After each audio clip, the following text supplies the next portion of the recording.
Halo semuanya, akhirnya muncul lagi setelah sekian lama dan ini video untuk awal di 2025 dan di awal tahun ini memang banyak orang yang punya pandangan yang berbeda. Ada aja orang yang punya harapan yang besar untuk tahun ini, yang optimis banget. Ada aja beberapa orang yang udah takut duluan terkait berbagai hal yang akan terjadi di tahun ini yang bisa aja menyeramkan bagi mereka.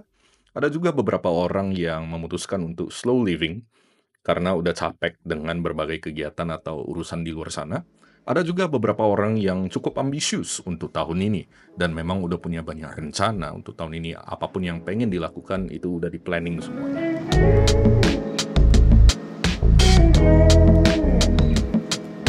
Kalau gue pribadi, gue memutuskan untuk lebih balance aja. Gue punya banyak harapan untuk tahun ini, tapi gue juga pengen realistis, gue juga pengen menikmati juga setiap langkah yang gue jalani di tahun ini. Dan memang gue sempat menghilang dari TikTok. Bagi teman-teman yang sering nonton video gue di TikTok, tapi heran kenapa gue gak ada, ya karena gue memang berhenti aja bikin konten di TikTok. Dan dari sana gue malah merasa lebih damai dan tentram ketika gue gak bikin konten apapun. Dan gue dari sana juga gak usah mikirin tentang tren yang ada di luar sana, gue gak usah mikirin soal content plan, gue juga bisa take a break, istirahat dari sosial media itu, dan gue juga gak usah musingin soal komentar orang-orang aneh di luar sana, dan gue bisa lebih banyak fokus ke kehidupan gue sehari-hari, ke proyek-proyek gue dan bisnis-bisnis gue, dan gue juga bisa lebih banyak menjalin hubungan dengan teman-teman gue di dunia nyata. Dan gue ngerasa lebih happy aja, gue ngerasa lebih bahagia aja dari sana. Tapi gue juga mikir, agak ngerasa sedikit hampa gitu, karena gue tidak banyak berbagi, makanya gue akhirnya memutuskan untuk bikin video panjang aja. Gue bakal rencananya semoga terjalani juga banyak upload video di YouTube, dan gue jadikan ini semua sebagai video jurnal gue. Ya, bagi beberapa orang pasti bilangnya ini basically Brian Johnson lagi yapping aja. Ya emang, gue lagi yapping aja di sini. Tapi siapa tahu ini bisa jadi hal yang bermanfaat buat teman-teman yang ke depannya. Dan gue jadikan ini semua sebagai video jurnal. Jadi versi masa depannya gue bisa nonton video ini kembali dan ingat, oh ini kondisinya Brian Jonathan di tahun 2025 bulan Januari gitu loh. Lebih kurang seperti itu. Dan kembali lagi di harapan awal tahun 2025 ini memang banyak kejadian yang buruk akan terjadi di tahun ini. Kalau kita ngomong soal kejadian-kejadian di tahun ini ya agak usah jauh-jauh aja. Salah satunya yang paling berpengaruh ke kita adalah kebijakan dari pemerintah. Misalnya, salah satu kebijakan yang cukup banyak dibahas dan ini menjadi spotlight bagi pribadi gua adalah soal kenaikan PPN yang tadinya 11% menjadi 12%, tapi akhirnya dibatalkan dan itu hanya berlaku untuk barang mewah untuk 12%-nya. Tapi menurut gua, lambat laun, sooner or later, itu akan naik juga di 12%. Jadi ini pada dasarnya hanya mempersiapkan kita untuk beradaptasi dengan kenaikan PPN. Dan di sini gue yakin banyak banget orang yang kritik, banyak banget orang yang komplain. Dan ada juga orang yang setuju-setuju aja kalau naik PPN, tapi lebih banyaknya kelihatannya tidak setuju. Karena pada dasarnya orang nggak suka bayar pajak. Siapa sih orang yang udah kerja susah-susah tiba-tiba dipotong aja dan diambil sama negara duitnya? Ya oke lah kalau memang duit hasil kerja keras payah kita itu digunakan dengan baik. Tapi pada dasarnya orang-orang itu nggak percaya aja tentang gimana duit kita dikelola. Gue gak terlalu mau bahas soal hal itu karena gue yakin udah banyak banget orang di luar sana yang mengkritik pemerintah.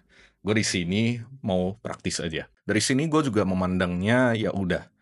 Memang hal terbaik yang bisa kita lakukan adalah kita kritik, kita komplain.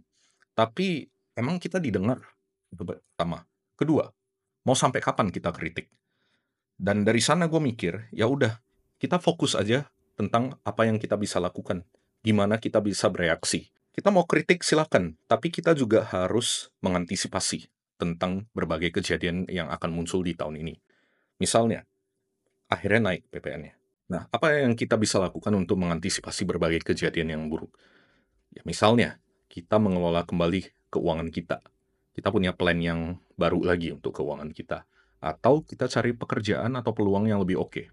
Walaupun gue tahu, tapi masalah mencari pekerjaan itu juga menjadi hal yang sulit untuk sekarang bagi kebanyakan orang. Selain itu, bisa aja juga mencari peluang-peluang baru, mencari sampingan gitu. Atau misalnya cari sampingan-sampingan lain untuk ningkatin income, untuk jaga-jaga aja. Dan masih banyak strategi lainnya yang bisa kalian lakukan. Jadi, take action, ambil tindakan untuk semua hal-hal ini. Karena menurut gua jauh lebih produktif seperti itu dan malah memberikan solusi yang lebih baik bagi kita. Jadi memang banyak hal di luar sana yang di luar kendali kita. Entah dari kebijakan, entah dari orang-orang di sekitar kita, bahkan sampai orang-orang yang ada di internet, atau gimana orang itu berpendapat soal kita. Itu semua di luar kendali kita. Yang bisa kita lakukan adalah kita kendalikan aja gimana kita bereaksi terhadap hal itu dan kita antisipasi aja. Wajar banget kalau kalian misalnya merasa bete, kalian merasa kecewa tentang apa yang terjadi. Tapi dari sana kalian belajar untuk mengelola kembali apa yang kalian rasakan. Dan ngomong-ngomong lagi soal resolusi awal tahun ini, ya ketika kita mengenang lagi 2024, banyak hal yang mengecewakan mungkin, banyak pengalaman buruk yang terjadi di tahun lalu, yang bisa aja masih menghantui teman-teman sampai saat ini. Ya itu wajar. Itu malah manusiawi banget kalau teman-teman masih merasa sedih atau kecewa tentang apa yang terjadi di tahun lalu. Tapi dari sini gue ngelihat dan gue malah bisa jadikan ini sebagai pedoman gue untuk tahun ini adalah, ya udah kita fokus saat ini dan ke depannya aja. Kenangan-kenangan dulu itu cukup jadi kenangan aja. Pengalaman-pengalaman yang dulu cukup kita pelajari aja, jadikan sebagai pelajaran hidup kita, dan yang sudah lalu biarkan berlalu. Karena kita nggak bisa ubah itu semua lagi. Yang bisa kita lakukan sekarang adalah cukup menerima apa yang udah terjadi di diri kita. Berbagai pengalaman-pengalaman masa lalu itu secara gak langsung udah menjadi bagian dari diri kita. Yang bisa kita lakukan di sini, ya kita belajar untuk menerima diri kita. Kita belajar untuk mengambil sisi positifnya. Kita belajar juga untuk memaafkan diri kita. Karena bisa aja kita udah terlalu keras ke diri kita di hari-hari sebelumnya. Tapi hal yang menurut gue juga gak kalah penting adalah kita harus belajar untuk merayakan diri kita. Merayakan setiap langkah yang kita udah lakukan. Merayakan setiap hal yang udah terjadi di dalam diri kita. Dari sana kita bisa lebih belajar untuk menghargai diri kita. Menghargai apa yang kita udah miliki sejauh ini. Ketika kita udah melakukan itu semua, akan lebih mudah bagi kita untuk memiliki pandangan yang lebih positif untuk kedepannya. Dan pandangan ini secara gak langsung juga membantu kita untuk lebih produktif, untuk punya rencana yang lebih baik, untuk bisa optimis untuk apa yang akan terjadi ke depannya. Ya memang secara realistis akan banyak hal buruk yang terjadi ke depannya. Kita nggak tahu apa yang akan terjadi. Tapi kita punya harapan yang besar untuk apa yang akan terjadi ke depannya. Tapi dalam satu sisi juga karena kita udah kuat, kita juga udah memperbaiki diri kita. Kita udah membenahi diri kita. Kita akan lebih mudah untuk mengantisipasi hal-hal buruk yang akan terjadi ke depannya. Jadi kita sambil mempersiapkan, tapi kita juga tetap berharap yang terbaik. Segitu dulu dari gua untuk video ini, dan video ini juga akan gue jadikan sebagai jurnal gua yang kebetulan gua upload di media sosial gua. Agar kedepannya ya Brian Jonathan masa depan akan melihat lagi Brian Jonathan di Januari 2025 apa yang lagi terjadi pada masa itu. Dan siapa tahu juga ini bisa bermanfaat buat teman-teman yang nonton ke depannya. Gue juga berencana untuk banyak bikin video jurnal. Karena gue ngerasa bikin video panjang ini lebih leluasa bagi gue untuk gue bahas apapun yang gue mau. Nggak kayak media sosial yang pendek-pendek itu. Ya, lain cerita kalau misalnya video ini ada muncul di media sosial lainnya, yaitu versi yang udah dipotong lah. Dan gue juga berencana ke depannya bakal banyak bahas atau ngobrol sama teman-teman gue yang bisa aja berbagi perspektif buat kalian. Karena ini yang menjadi moto pribadi gue dari beberapa tahun ini sejak gue kuliah, yaitu seeking perspectives, mencari perspektif-perspektif. Ini yang gue percaya bakal menjadi manfaat buat kita, agar kita bisa lebih berkembang, karena kita punya banyak perspektif yang dijadikan sebagai informasi, yang dijadikan sebagai sumber daya bagi kita untuk kita tahu apa yang kita akan lakukan ke depan.